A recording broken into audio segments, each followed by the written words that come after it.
Sim, eu tenho meditado algumas coisas que, na verdade, vocês vão perceber que, muito provavelmente, você não vai levar muito tempo para entender isso, que a gente vai estar vindo aqui compartilhar a palavra e, muito provavelmente, a gente vai estar falando da mesma coisa.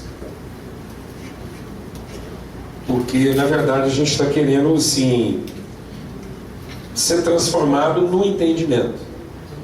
Como igreja, a gente não vai conseguir alcançar o nosso propósito se a gente não for transformado na nossa forma de pensar, na nossa forma de ver a vida, de ver o reino. O Evangelho não é para nos dar um conjunto de regras, de práticas. A palavra de Deus diz que nós não somos ministros de um código comportamental.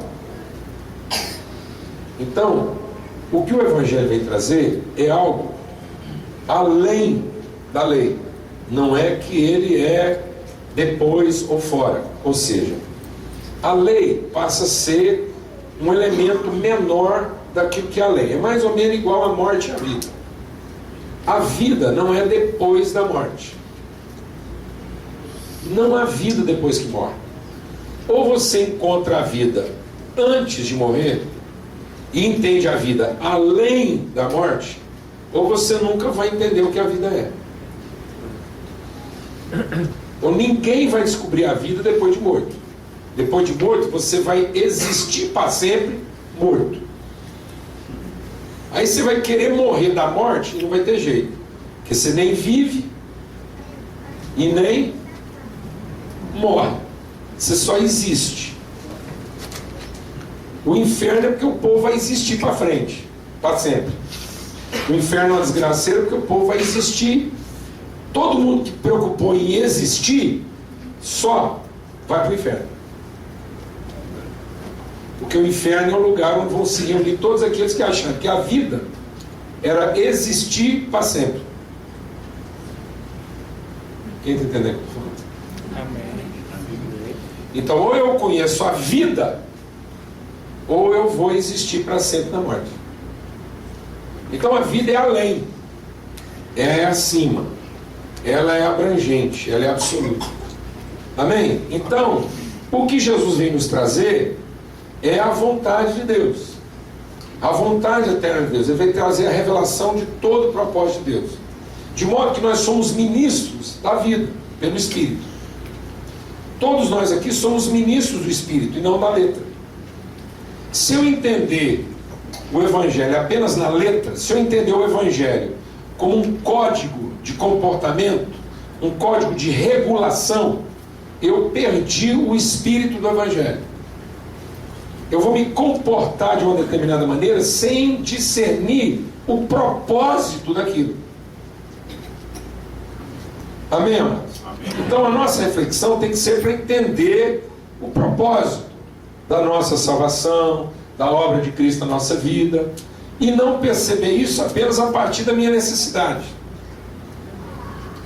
Então, a palavra de Deus diz que o ministério de Moisés era o ministério da lei, da regulação. Então, havia uma regulação quando não havia discernimento. Então, quando a pessoa não tem o discernimento dela exercitado, ela precisa de uma regra, precisa de uma regulação que ordene o seu comportamento, porque ela não tem entendimento. Mas quando ela é transformada no entendimento, ninguém precisa ficar falando para ela o que ela tem que fazer ou deixar de fazer. Porque agora, em vez dela ter uma lei externa que regula o comportamento dela, ela tem uma consciência da sua natureza. Então ela passa a ter um código de natureza e não de comportamento. Ela não faz mais as coisas para ser aceita. Ela faz as coisas porque é assim que ela é. Amém, mãe? Amém. Há uma autoridade dentro dela que ela não resiste. E ela não resiste porque a vida só faz sentido daquela forma. Então ela não fica procurando formas, ela não fica procurando estruturas, métodos, leis de regulação. É o que ela é. Se você puser ela em qualquer ambiente, ela vai funcionar do mesmo jeito. Ela vai saber o que é a vida, ela vai amar. Então ela não ama só quem presta e odeia quem não presta. Ela ama todo mundo, porque ela não sabe fazer outra coisa, não precisa amar. Glória a Deus. Que isso é um código. E ela entendeu quem ela é. E não apenas ela está sendo subjugada por uma maneira de ser apenas para ser aceita. Está claro isso? Se alguém tiver alguma pergunta, para. Então, a gente quer meditar um pouco mais sobre isso, para a gente ser transformado no nosso entendimento. O que é essa transformação do entendimento? É ter os olhos da minha compreensão iluminados, como Paulo diz, eu oro pela igreja, Paulo está orando pela igreja, e eu oro para que vocês sejam iluminados nos olhos do vosso entendimento. Ou seja, para que haja uma clareza, para que haja luz na nossa vida. De modo que eu possa compreender as riquezas da nossa vocação. O que é uma vocação? Vocação não é um designativo de presença. Vocação é a identificação da natureza, do nome e do propósito. Então, o nosso problema é que quando a gente recebe um nome, o nosso nome muitas vezes só representa estado, mas não representa condição. O nosso nome é apenas para diferenciar a gente um do outro. Então, se desse um número, era a mesma coisa. Para muita gente, se em vez do cara chamar Joaquim, se ele chamasse 4, é a mesma coisa. Entendeu? Porque ele é um Pedro. Podia ser um João. Não ia fazer a menor diferença. E ele acostuma com esse nome.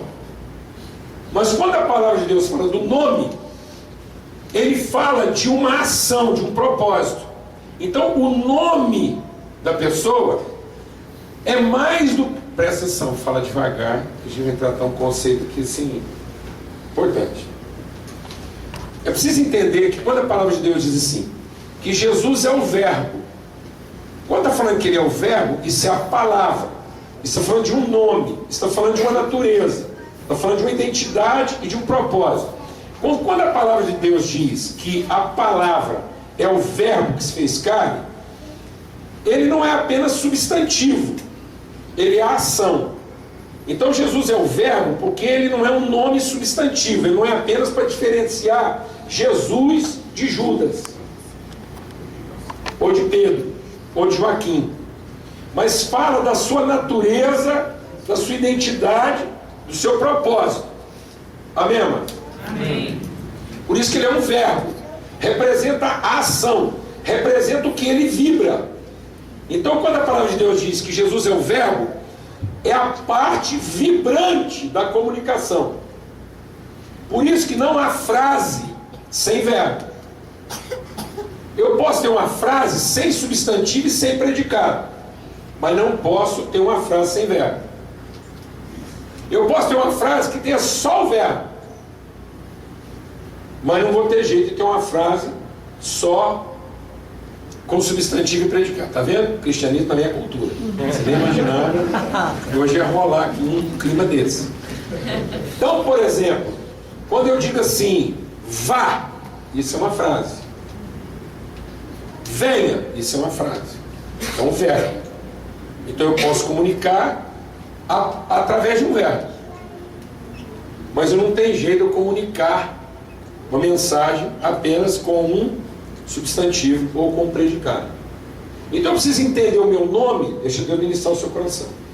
Eu preciso entender minha vida a partir do verbo. Eu estou explicando, daqui a pouco eu vou ler o texto aqui, não? E não a partir da minha condição substantiva, que me separa do outro substantivo. E nem do meu predicado, que me separa do outro predicado. Então eu tenho um predicado e tenho um substantivo, mas não é isso que vai fazer a diferença na vida. O que vai fazer a diferença na vida é aquilo que eu vibro.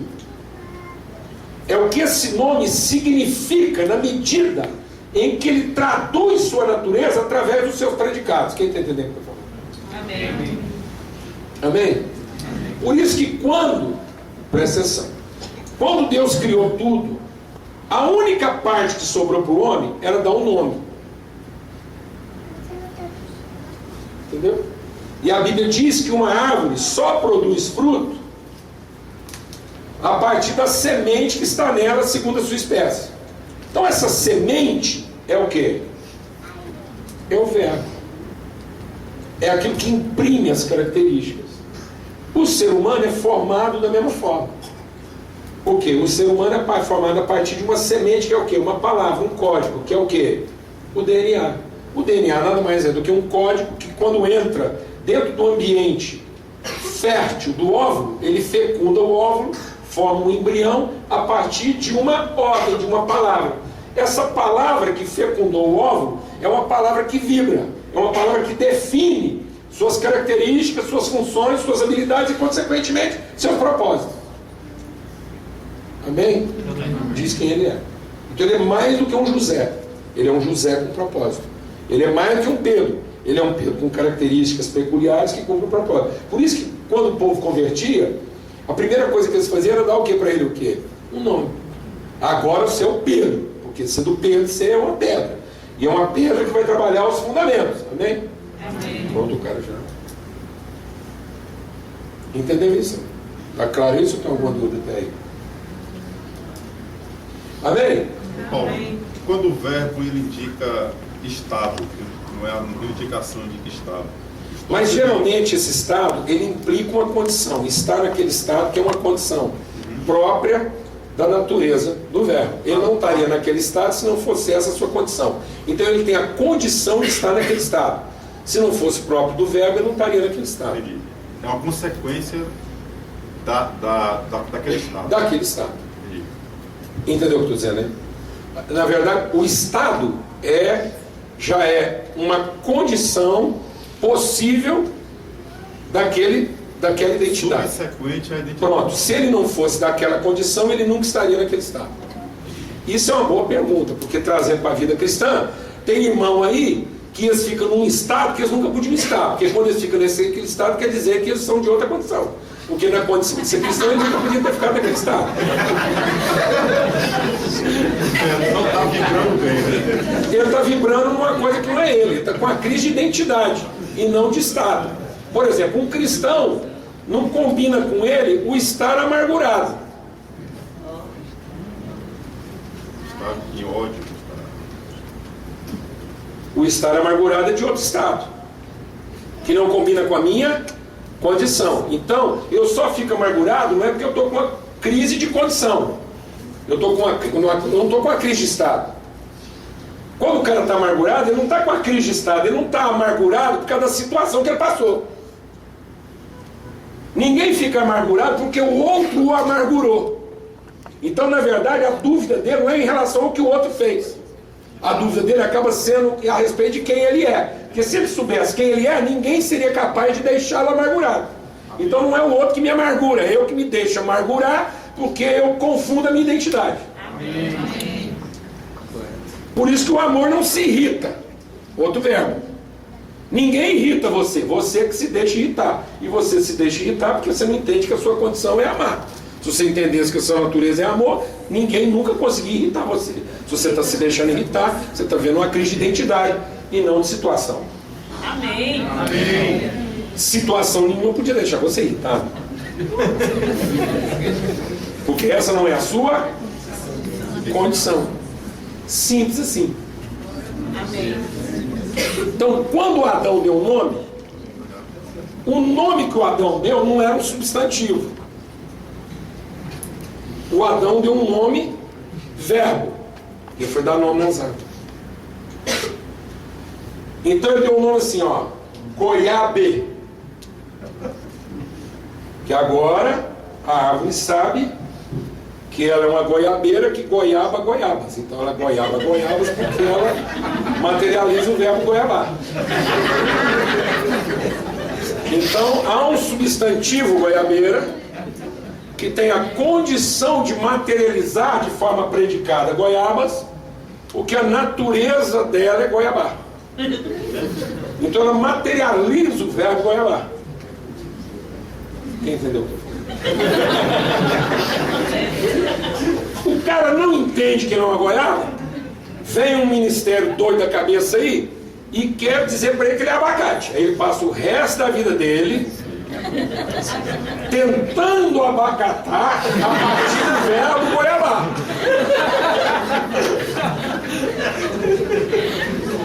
Porque é isso que você faz, você quer treinar uma goiabeira para dar abacate. Então nós não vamos treinar ninguém, não. É umas coisas engraçadas. O cara converte, ele é peixe. O que é uma conversão? É um peixe que achava que era girino. Isso que é conversão.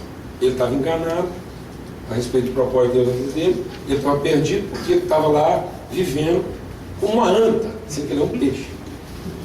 Aí ele construiu toda uma vida que fazia sentido para ele, porque falaram para ele que ele era uma anta. Aí vem o Evangelho, ilumina ele e fala assim: gente, sou peixe, vou peixar,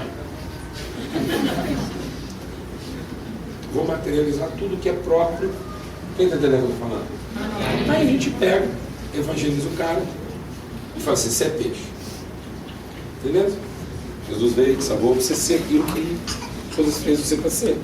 Agora, já que você é peixe, é o seguinte: nós vamos levar você para uma sala de aula, tirar você da água, te ensinar a respirar fora da água, a correr igual um cavalo. Aí quando você aprender um punhado de coisa que a gente quer te ensinar, e você já quase esqueceu de nadar, nós jogamos você dentro da água. É grave assim. É grave assim. Alguém está entendendo o que eu estou falando aqui? Vou precisar explicar melhor. É ou não é verdade? Sendo que ele podia ter os olhos na mente dele o quê? Iluminados, o entendimento, para que ele conhecesse as riquezas da sua vocação. Que ele já nasceu, foi feito por Deus, com todas as habilidades, ser bem sucedido como um peixe. Aí eu quero transformar um dragão de Komodo num pincher. Só porque eu não gosto do dragão de Komodo. Paciência, não. Eu não estava lá para Deus, dar opinião para Deus que ele nunca devia ter criado o dragão de Komodo. Entendeu o que eu estou falando? Mas hoje eu louvo a Deus pelos dragões de Komodo. Pensa uma figura que me consola.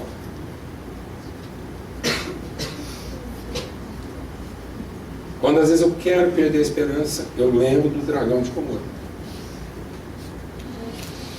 Você sabe o que é o dragão de Komodo? Quem sabe o que eu estou falando? É aquele lagarto, um babento, esquisito, fedorento. Sabe aquilo? Pois é. Já me salvou muitas vezes. Porque às vezes é aquilo que eu sou no final da tarde para minha mulher. É assim que ela está me vendo, você está entendendo? Mas há esperança. Glória a Deus. Amém, irmão? Amém.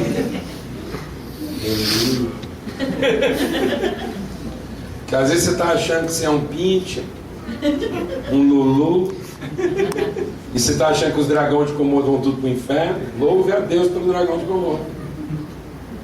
Que às vezes nós somos um deles. Aleluia, irmão? Glória. Vamos abrir nossas Bíblias então para a gente aprofundar nesse entendimento. E isso é salvação. Porque nós não estamos falando de salvação, porque o nosso problema com salvação é o quê? 2 Coríntios capítulo 13.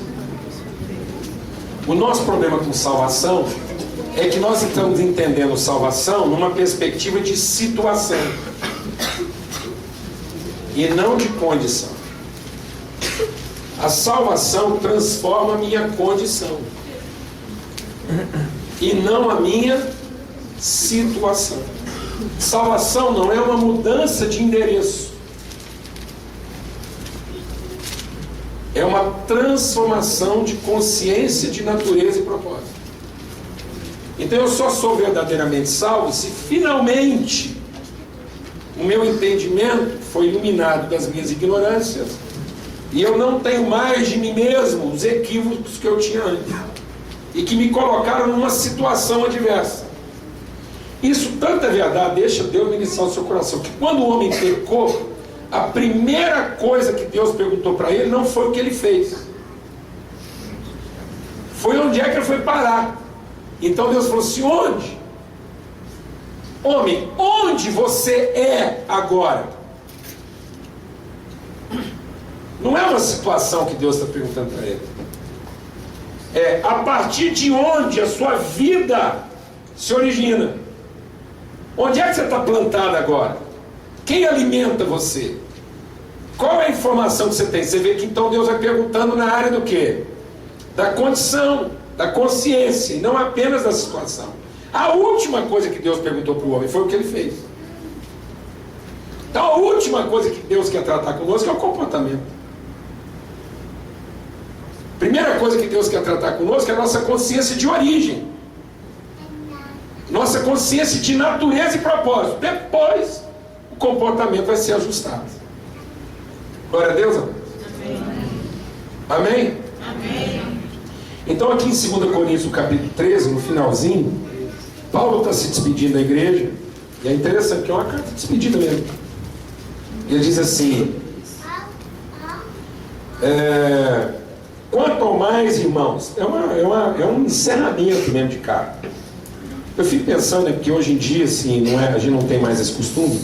Imagina você escrevendo uma carta para o povo que se ama muito, e é um povo que está vivendo uma vida lá assim meio bagunçada. A igreja lá de Corinto era uma chapa quente, e aí Paulo está escrevendo para eles são as últimas palavras. Eu fico pensando, puxa, o que eu gostaria de escrever nas 3 últimas linhas de uma carta, sabendo que eu não vou ter oportunidade de falar com aquele povo de novo, e que eles têm desafios grandes para enfrentar. Como é que eu vou terminar? Porque a vontade que você tem de não acabar a carta. Você concorda comigo? A gente ficar escrevendo, quando você ama uma pessoa e você quer comunicar, você não quer acabar a carta. Agora Paulo tem que acabar, ele tem que pôr um fim nessa carta. E ele diz assim: quanto ao mais, irmãos, ou seja, se eu tinha alguma coisa para falar, eu vou ter que encerrar aqui. Quanto ao mais, a Deus. #fui.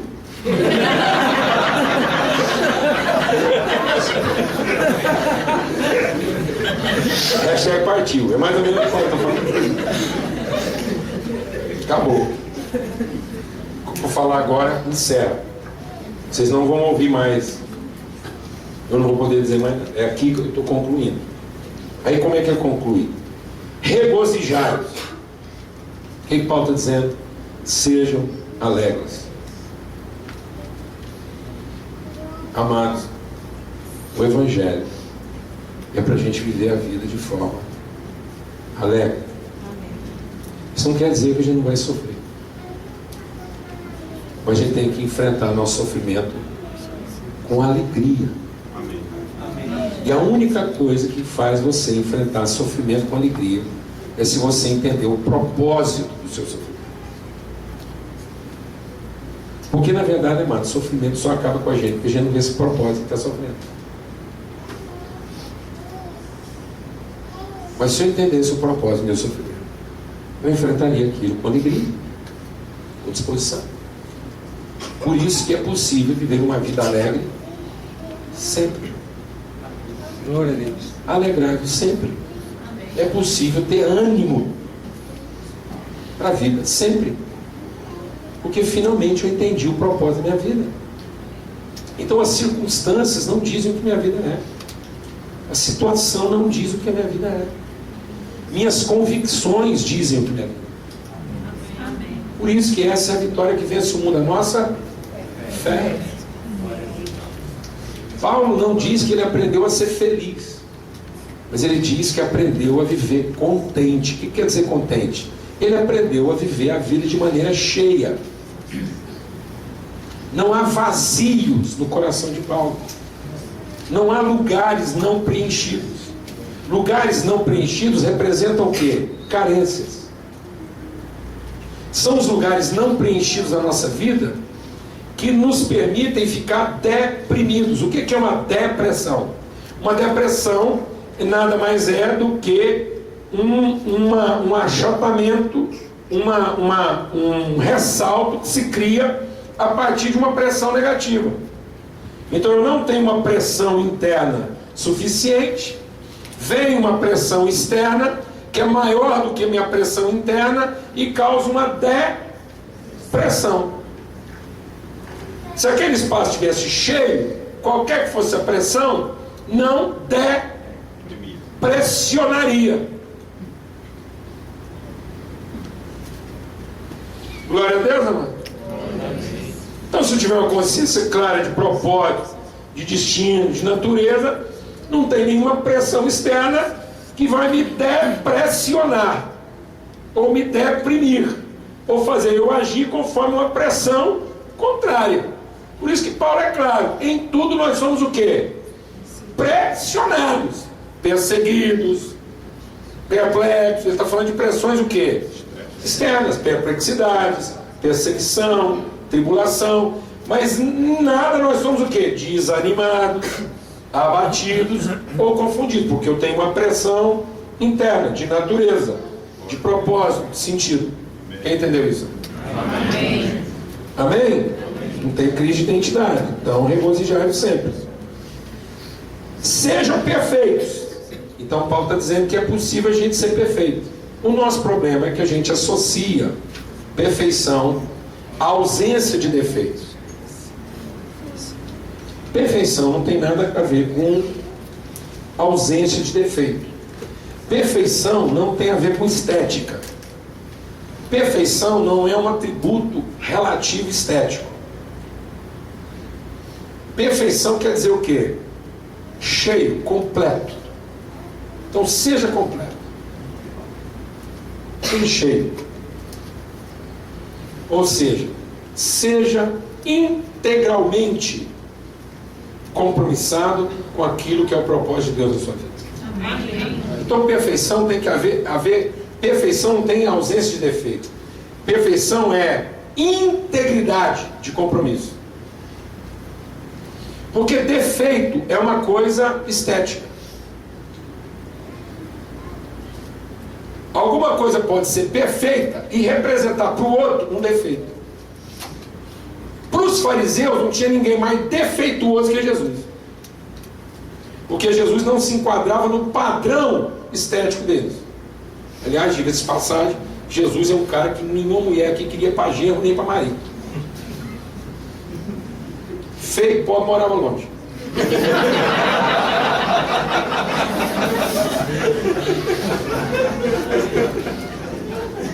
Feio por quê? Olhamos para ele e não havia nele beleza que nos agradasse. Então Jesus não passou no quesito estético beleza, ele era feio. Ninguém foi para Jesus porque ele era o quê? Bonito. Ele não se enquadrava no nosso padrão estético beleza. Não tinha bens nesse mundo, não tinha nem travesseiro. Pensa um cara que não tem travesseiro. Entendeu isso? Não? Quem que é o marido de Deus aí, pessoal?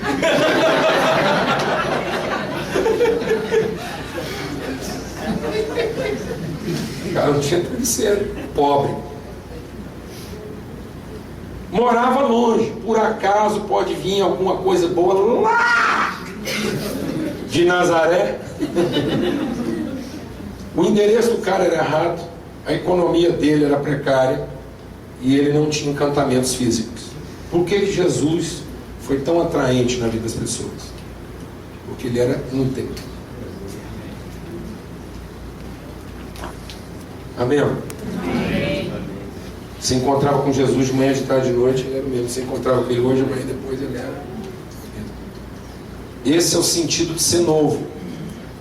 Novo não é aquele que está sempre apresentando uma novidade. Novo é aquele que não se corrompe com o tempo. Amém? Amém. Aleluia, irmão? Então sejam perfeitos. Tenham um compromisso integral com aquilo que é o propósito de Deus na sua vida. E ele diz mais: sejam consolados, ou seja, gente que conhece o coração de Deus, conhece o propósito das relações, gente que não se apavora, gente que não se perturba. Então Paulo está dando recomendações finais aqui. Gente, que vocês sejam conhecidos pelo seu grau de compromisso. que vocês sejam conhecidos pela sua disposição, sua vitalidade, seu vigor, contentamento, engajamento e estabilidade. Não sejam inconstantes, sejam consolados, gente, de disposição serena. Glória a Deus, amor. Depois ele diz aqui, ó, e sejam o mesmo parecer, vivam em paz. Ou seja, ainda que você trafegue em trajetórias diferentes, que estejamos todos indo para o mesmo rumo. Então, na nossa vida, nós podemos ter diversidade de percursos, mas nós não podemos ter conflito de direção. Aleluia, irmãos? Amém. Amém? Amém. Qual carro que é melhor, amados? Uma Ferrari ou uma Kombi? Não fala mal da minha comida, não. Hã? Não fala mal da minha comida, não. Pronto, você tem uma? Então qual carro que é melhor? Uma Ferrari ou uma Kombi? A minha comida. Depende. Porque se o quesito fosse chegar rápido, seria melhor uma Ferrari. Mas se o quesito for levar muita gente, é melhor a sua Kombi. Então, depende. Glória a Deus, irmão. Mas o importante é que todos cheguem ao quê? No mesmo lugar. Ao seu destino, cumpram o seu propósito e completem a sua tarefa, a sua obra, a sua carreira. Glória a Deus. Em nome de Jesus. Então, isso vai trazer para a nossa vida o quê? Paz, harmonia. Paz não é ausência de conflito. Paz é harmonia interior. Eu posso estar no meio da maior confusão, que isso não me rouba a sintonia. Eu não desafino com aquilo que é o propósito de Deus. E aí Paulo então encerra dizendo o quê? Saudai-vos uns aos outros com ósculo santo. Todos os santos vos saúdam. Então ele diz o quê? Vivam uma vida afetiva, carinhosa. Está falando para a igreja. Está faltando essa coisa afetuosa, porque nós fomos abdicando. Você está vendo que ele só está falando de aspectos do quê? Relacionais, ele está falando de propósito, de vida. Ele está falando, ó, gente, beijem-se, celebrem isso, tenham alegria em encontrar um com o outro. Amém, meu irmão? Amém. E aí ele conclui dizendo o quê? Então, já que são as palavras finais, ele diz: a graça de nosso Senhor Jesus Cristo, o amor de Deus e a comunhão do Espírito Santo sejam com todos vocês. E aí a gente quer chamar a atenção agora para esse ponto aqui, porque isso aqui vai ajudar a gente a entender como é que Paulo traduziu a Trindade dentro dos seus atributos distintos. Então o que Paulo está mostrando para nós? Primeiro nós precisamos entender que salvação está em ser iluminado pela palavra, pelo Espírito Santo, pela obra de Deus, para que eu entenda o eterno propósito de Deus para a vida humana. Entender que Deus não estava fazendo habitantes para o céu. Deus estava fazendo habitantes para que na sua vida na terra pudessem conhecer. E conhecer não é no sentido de contemplar, perceber, mas é conhecer no sentido de vivenciar, de terem condições de desenvolverem dentro de si a natureza própria de um filho de Deus. Para que quando a gente chegasse na presença de Deus, finalmente, a gente tivesse como uma planta, amém?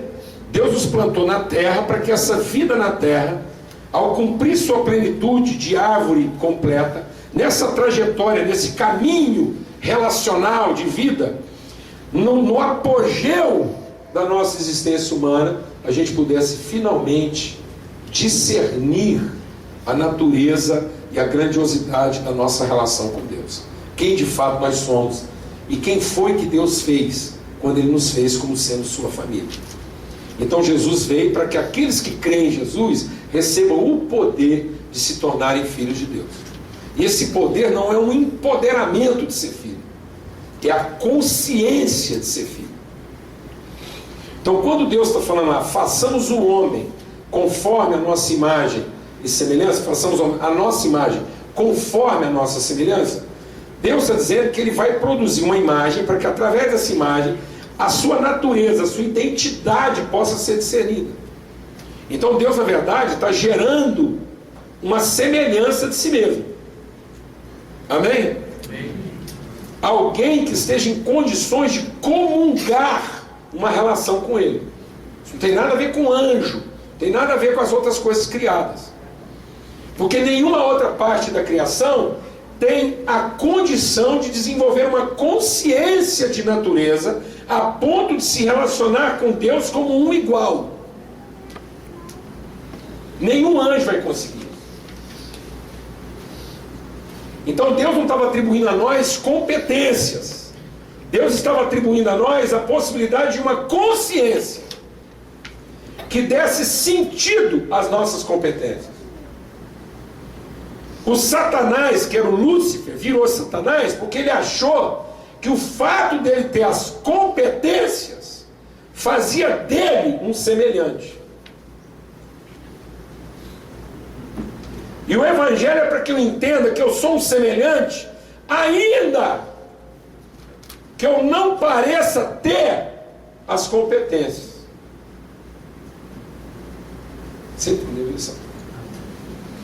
Então deixa Deus ministrar o seu coração e te curar. Quando há uma atrapalhada hoje na vida da igreja, dos cristãos. Quando a palavra de Deus diz assim, recebereis poder ao descer sobre vós o Espírito Santo, a gente já pensa logo no que, amado?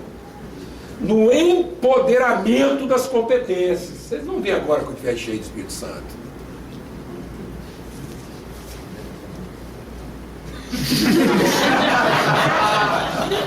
Vê lá o que você está falando. Menos.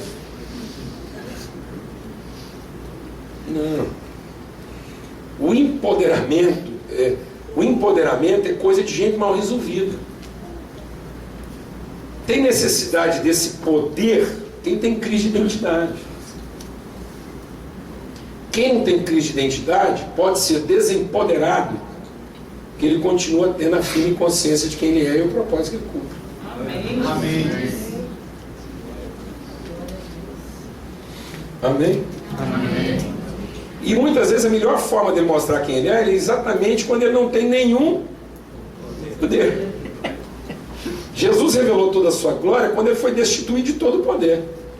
Agora eu estou querendo puxar para trás, achando que a glória está no poder. Não, mas o poder é que está na glória, não a glória no poder. Há verdadeiro poder quando é glória. Mas um poder sem glória não é poder. E a glória está no conhecimento, na consciência. Tanto que Jesus, quando vai passar o seu momento de humilhação maior, ele não disse, empodera o teu filho. Ele disse o que, amado? Glorifica o teu filho, para que o teu filho glorifique a ti. Vamos mostrar junto aqui, Pai, o grau de relacionamento que nós temos. Amém. Glória a Deus. E eu vou ser tão desempoderado, Pai, que vai chegar um momento que eu vou achar que nem o Senhor está comigo. Mas nem assim eu vou abandonar a nossa relação. Amém. Amém. Glória a Deus. Glória a Deus.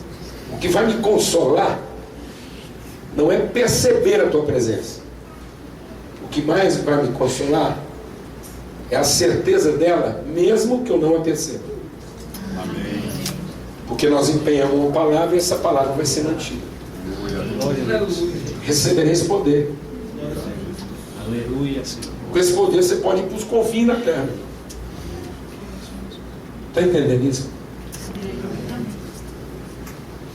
Então, esse é o poder de ser um filho, de ter essa consciência, que vai produzir tudo aquilo. Então aí, Paulo, para falar disso, ele vai falar dessa relação. E aí é interessante, presta atenção aqui, ó.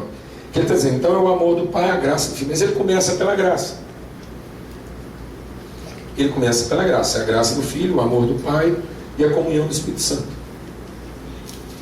E o que isso é importante para nós? É importante entender, então, que Deus está gerando uma relação. Que aí eu tenho que olhar para isso e entender que o Deus que nos gerou é uma comunidade e não um indivíduo. Então nós somos gerados de uma natureza relacional. e não de um poder individual. Vou repetir devagar. Nós somos gerados de uma relação e não de um poder individual. Não é o Deus individual, é o Deus comunidade, é o Pai, o Filho e o Espírito Santo. Por isso que em toda a criação você escuta uma coisa que não define quem Deus é. Em todo processo criativo você escuta algo que define o que Deus pode. Haja, haja, haja, haja, haja. Quando ele vai fazer o homem, ele diz façamos, mudou de conversa. Agora não é o poder que ele tem de fazer, mas é a relação que ele tem com a sua própria comunidade que deseja gerar alguém que comungue disso. Amém. Glória a Deus. E o que o nosso desejo de poder está fazendo? Está fazendo com que a gente perca a noção relacional. Então, quando a gente perde a perspectiva relacional, a fé não tem sentido. Porque a fé só faz sentido se for para a relação. A fé que é para o indivíduo não é fé, é crença. Não existe fé para o indivíduo, só existe fé para a relação. Amém? Amém? Eu não preciso de fé para me interessar pelo indivíduo. Para interessar pelo indivíduo, eu só preciso de egoísmo, vaidade, cobiça, ganância. Eu só consigo me interessar pela relação se eu tenho fé. Amém? Amém. Por isso que sem fé é impossível agradar a Deus. Tudo aquilo que eu penso que não for para a relação não agrada a Deus. Glória a Deus, amado. Porque Deus pensa a relação. Porque essa é a maneira de Deus ser. Deus é uma relação. Pai, Filho e Espírito Santo. E eu conheci quem Deus é a partir da graça. Então, por que começa pela graça? Porque foi a parte visível de Deus. A parte visível de Deus foi como essa relação se materializou em uma pessoa. Então eu estou entendendo agora que todas as virtudes, presta atenção, eu estou entendendo agora que todas as virtudes de Deus, por mais subjetivas que sejam, elas podem ser materializadas. Então o que gerou fé em mim? É porque Deus revelou, mostrou. E Ele não revelou no sentido apenas de anunciar. Ele revelou no sentido de comunicar.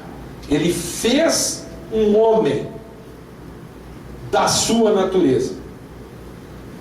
Então Deus não está abençoando você como Deus.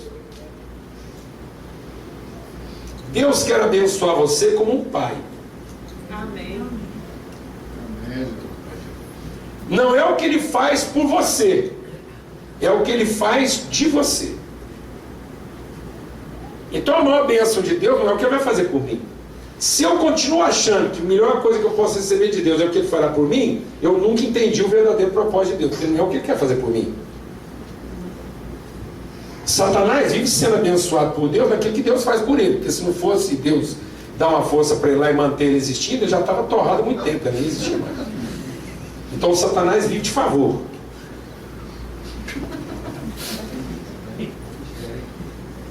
Que às vezes você aprendeu lá, né? Define graça para mim. Qual a definição clássica de graça? Favor imerecido. Agora presta atenção que isso aí pode ser uma verdade absoluta, como pode ser o meu mau engano.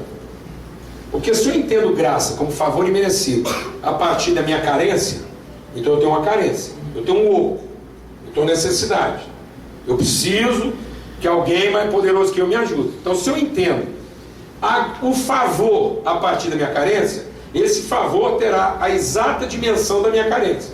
Então eu só vou conhecer o favor no limite da minha necessidade.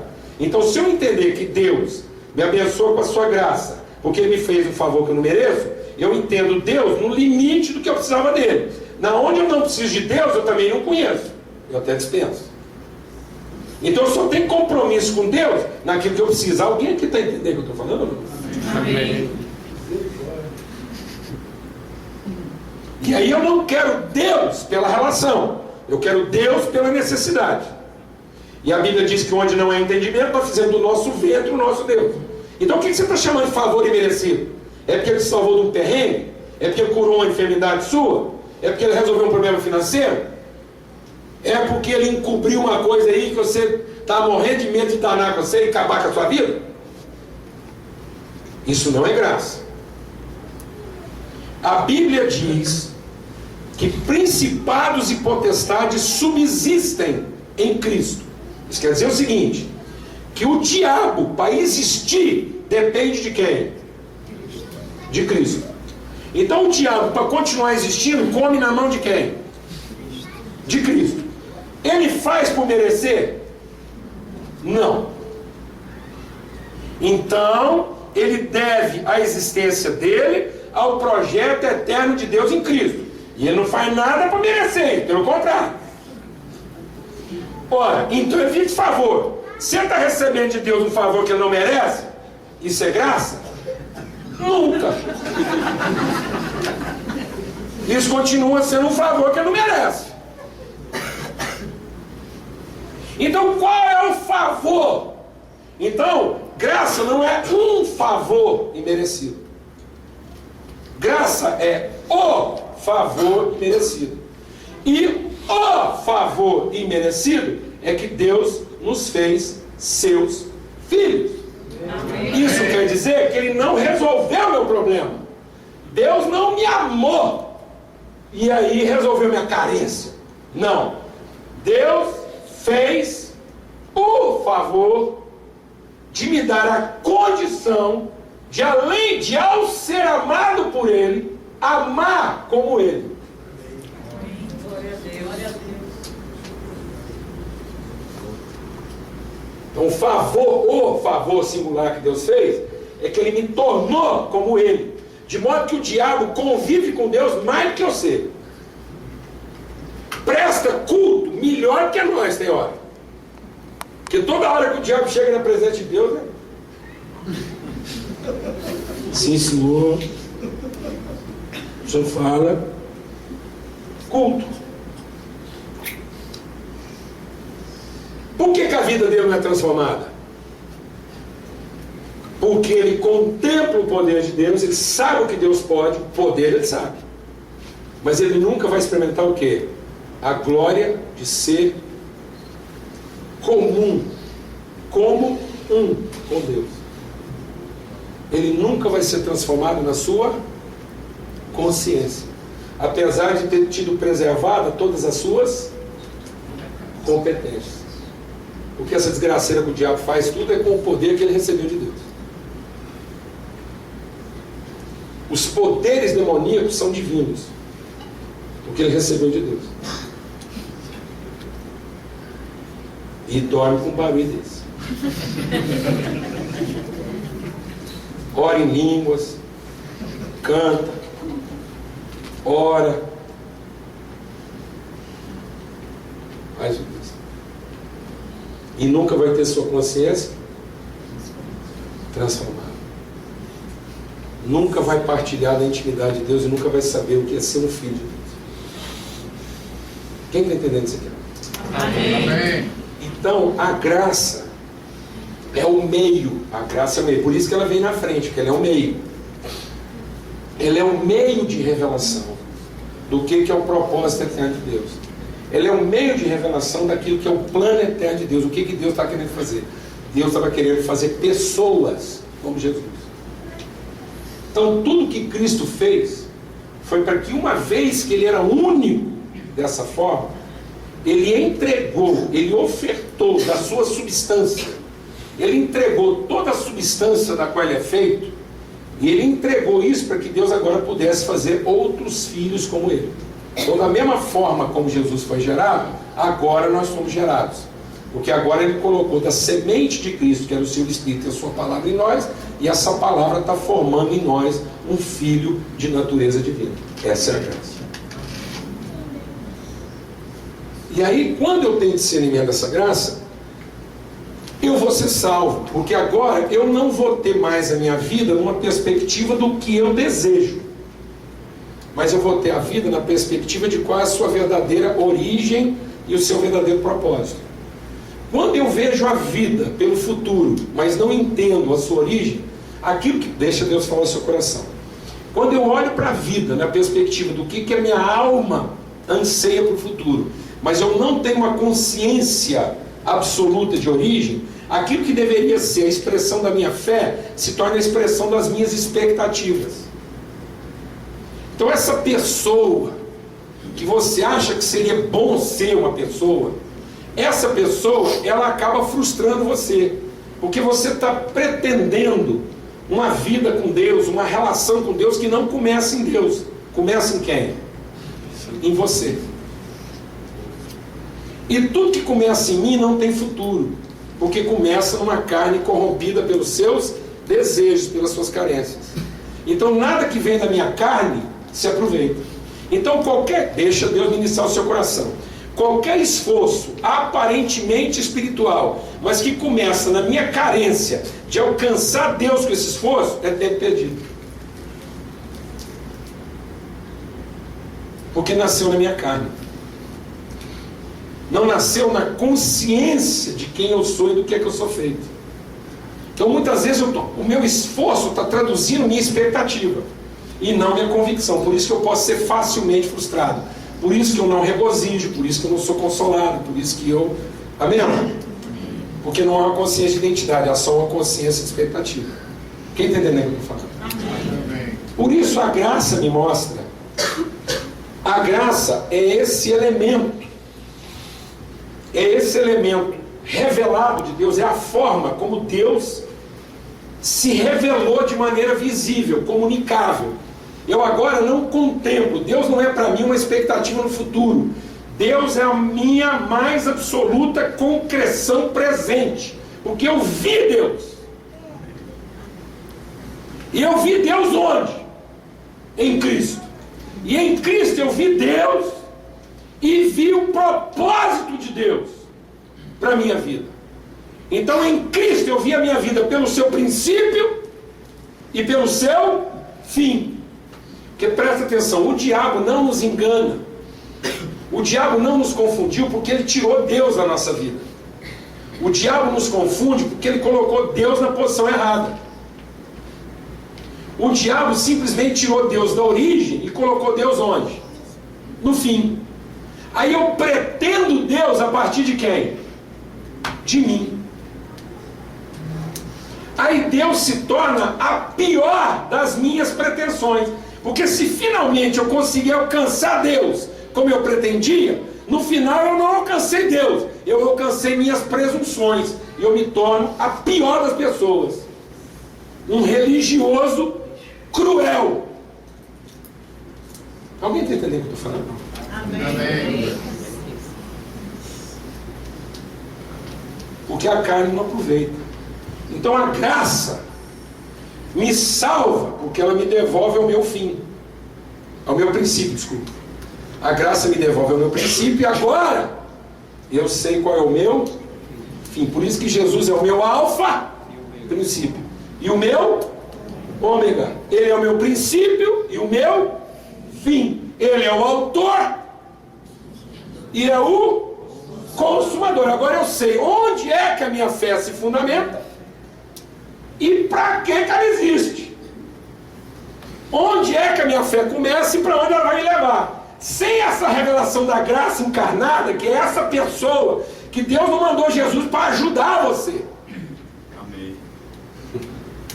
Deus mandou Jesus para nos revelar o que Deus quer fazer de nós. Amém. Então eu vou falar uma coisa séria agora, muito grave. Por isso, Jesus não deu, fala bem devagar, Jesus não deu a vida por mim.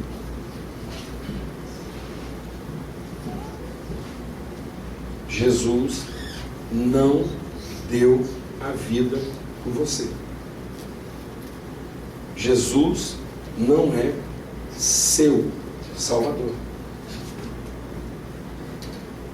Ele não morreu por você, nem deu a vida por você. Jesus não morreu por mim, nem deu a vida por mim. Porque se Jesus tivesse dado a vida por mim, ele mesmo estaria perdido. Porque ele teria salvado eu. E Jesus não deu a vida para salvar eu. Jesus deu a vida para salvar nós.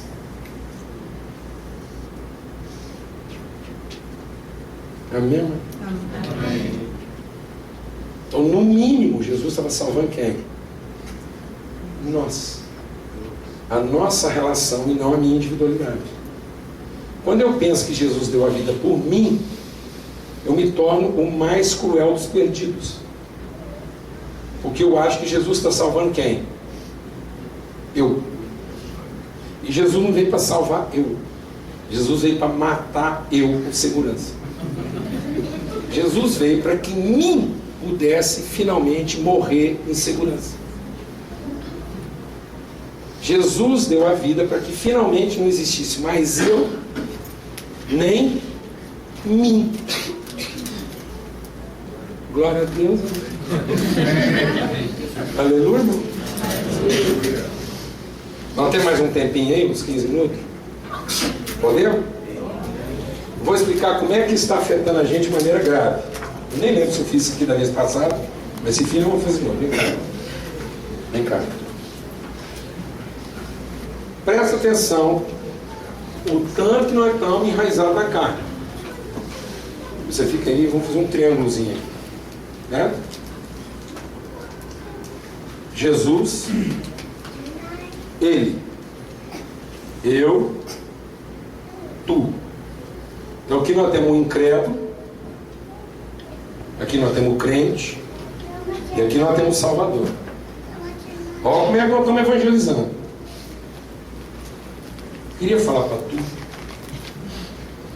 que eu conhecia ele, achava bom se acertar com ele, que eu já me acertei com ele, e agora ele vai levar eu para o céu. Eu não sei, mas pode. Depende só de tu falar com ele, para ver se ele quer levar tu para o céu igual eu.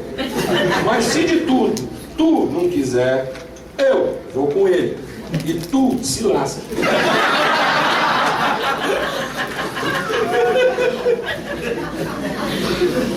Porque eu estou achando que Jesus veio salvar quem, amado? Mim, eu e junto tu. Mas eu posso muito bem ser salvo sem tu. Vamos mudar a conversa? Jesus, nós precisamos conversar. Porque eu estou percebendo alguns sinais vindo do seu coração a respeito de nós. E tem uma parte de nós que precisa ser salva. O que nós podemos fazer para salvar a parte de nós que ainda não está salva?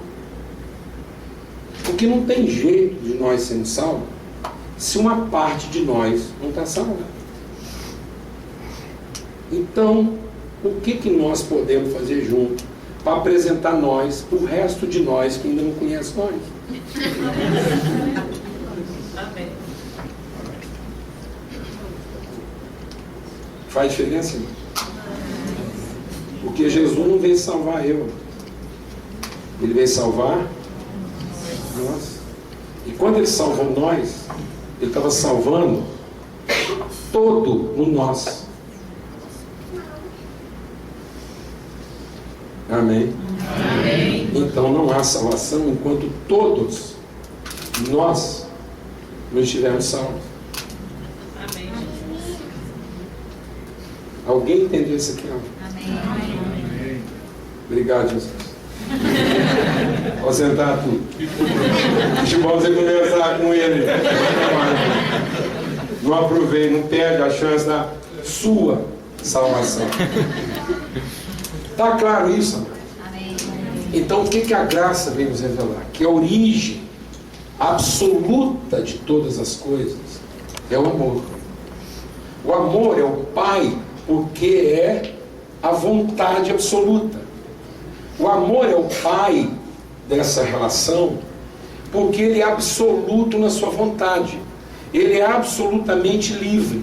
Ele não foi influenciado por nenhum outro motivo que não o amor. Então Ele amou antes que alguém merecesse ser amado. Então Ele é absolutamente livre. E eu não serei absolutamente livre nas minhas intenções de fim enquanto eu não tiver origem num motivo absolutamente livre de qualquer outro motivo que não seja o quê? Amor. Então a única coisa que pode fazer com que eu chegue absolutamente no propósito é se eu for gerado originalmente, principalmente, numa condição absolutamente livre, que é o amor. De modo que eu não tenha outro motivo de fazer tudo o que eu estou fazendo, a não ser a liberdade absoluta que só o conhecimento do amor original do Pai me concede. De modo que eu não amo porque eu gosto de você. Eu não amo o que eu gosto e detesto o que eu não gosto. Eu amo. E sou livre. Justamente porque eu amo. E o único motivo de eu amar é que eu sou feito de amor. Glória a Deus. Não fica me apertando aí para saber por que eu amo você. Porque se você ficar me apertando, eu acabo te falando todos os motivos que eu tenho para não gostar de você. Porque o único motivo que eu tenho para amar você é porque é dessa substância que eu sou feito. Bem que eu queria não amar. Porque tem um punhado de coisa em você que eu não gosto. Mas há um absoluto de origem que faz com que tudo que me movimenta em direção a você não é outra coisa senão amor. Não é o bem que você me faz. Não é a forma como você se comporta. Não são os motivos que você me dá. São os motivos que eu tenho. Ninguém deu motivos para Deus amar. A única razão que movimentou Deus na sua origem foi o que, amados? O amor. Absolutamente livre de qualquer outro motivo. Glória a Deus, amado. Como eu fiquei sabendo disso? Pela graça. A forma como a graça foi comunicada a mim, sem nenhum outro motivo que não fosse o quê? O fato de que Deus me amou e quis me fazer um filho dele. Que motivo para isso? Fora do seu amor, eu não tinha. E eu me rendo a isso. É disso que eu sou feito. E qual o propósito disso? Qual é a direção que isso toma? Agora que eu sei qual é a origem, qual é o destino? O destino é a família. O destino da graça não é venerar a Deus. É se esforçar pela comunhão dos irmãos. Amém. Então o propósito disso não é me devolver para o céu. O propósito disso tudo é reunir a família em comunhão. Então a fé só é verdadeira quando o único motivo da fé é a certeza de que Deus é o quê? Amor. E é disso que eu sou feito. E qual é o único propósito da fé? Não é me salvar, mas é dar a vida em favor da minha relação com os meus irmãos. Então o Espírito não me move a Deus. O Espírito de Deus me move em direção aos meus irmãos.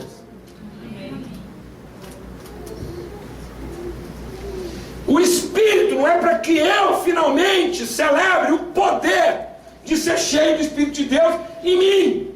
O Espírito é para que finalmente eu celebre a oportunidade de comunicar aos meus irmãos de que substância nós somos feitos. Glória a Deus. Glória a Deus. Então a natureza de Deus se revela de forma completa. Quem vê o Filho vai ver o Pai. Porque nós somos feitos de quê? De amor. E como é que eles vão ficar sabendo isso? Porque nós vivemos a vida em favor do quê? Uns dos outros. O Espírito me move assim. Eu não sei mais viver para quem? Para mim. A minha fé é toda voltada para quem? Para salvar nós. Minha fé não é para minha salvação. A minha fé não é para me proteger de você. A minha fé é para me devolver a você. Amém. Amém. A minha fé é para que a gente viva em favor de nós. Glória a Deus. Glória a Deus. Você crê nessa palavra? Amém. Isso é a plenitude do Espírito. Isso é vida do Espírito. Amém? A vida no Espírito não está em a gente manifestar nossas competências. A vida no Espírito está na forma gentil, amorosa, beijoqueira, animada, disposta, alegre, com que a gente vive em comunhão. Você crê nessa palavra? Amém. Em nome de Jesus. Esse é o nosso esforço. Amém? Amém. Esse é o nosso esforço. Para que agora o Pai, o Filho e o Espírito, na expressão do amor, da graça e da comunhão, sejam conhecidos. Que a gente revele que isso é assim que a gente vive, porque é disso que a gente é feito. Amém? Amém. Vamos ter uma palavra de oração? Você recebe isso essa noite? Não lamente. Não lamente. Não se queixe. Não murmure a dificuldade que você anda tendo com alguns de nós. Não queira se ver livre de nós. Não peça para Jesus te salvar de nós. Porque seu Pai quer te matar em favor de nós. Deus tem prazer na morte dos seus santos. Aqueles que morreram em favor do quê? Da comunhão. Porque agora quem está em Cristo já não vive mais para si mesmo. Aleluia. Fala com Deus aí agora. Peça mesmo assim que esse mover de Deus alcance o nosso coração. Para que a gente seja movido de um motivo absoluto. Que o único motivo que você tem para tudo é o amor. Você não precisa de outro estímulo. Você não precisa que uma pessoa te trate bem para você amá-la. Você não espera por isso. Você não espera ser bem tratado. Você não espera ser correspondido. Você tem dentro de você um motivo que é absoluto. A semente da qual você foi gerado, essa semente é incorruptível. Ela não se corrompe quando alguém te trata bem, ela não se corrompe quando alguém te trata mal. Você não ama mais porque alguém te tratou bem, e você não ama menos porque alguém te tratou mal. Você continua amando.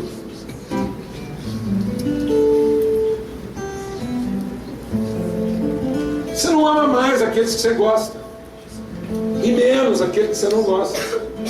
Você ama, gostando ou não gostando. Abre seus olhos, olha para cá.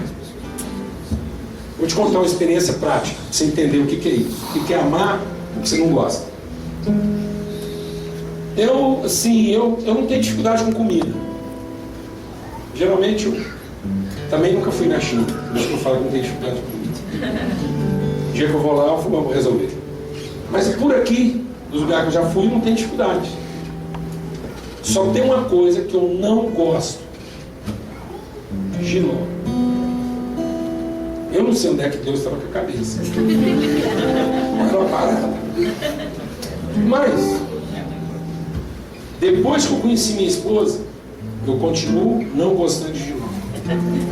Mas eu amo Giló.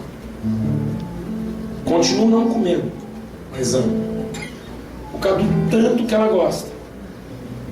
Ela gosta demais. Ela gosta para ela Para nós. Gosta, você estuda aqui.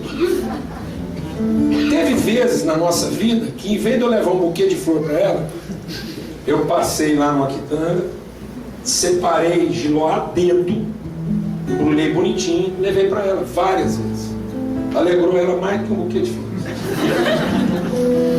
Então, para mim, eu não consigo ver a vida sem giló. O mundo ia ser terrível sem giló. Porque ali ia viver moado. Entendeu? Aquilo já tá, dá uma farofinha de giló para ela, fica toda satisfeita. Giló com ovo, giló com arroz, vinagrete, o que você quiser. Continuo não gostando. Mas passou a ter para mim uma importância, porque é o que eu amo. Por nós, eu amo. Por mim, continuo não gostando. Mas como o mim não interessa, o que interessa é nós. Bendito Jesus. Amém, irmão? Você entendeu isso? Glória a Deus. Isso é prático. Aleluia. Simples e prático. Amém? Vamos louvar a Deus, irmão?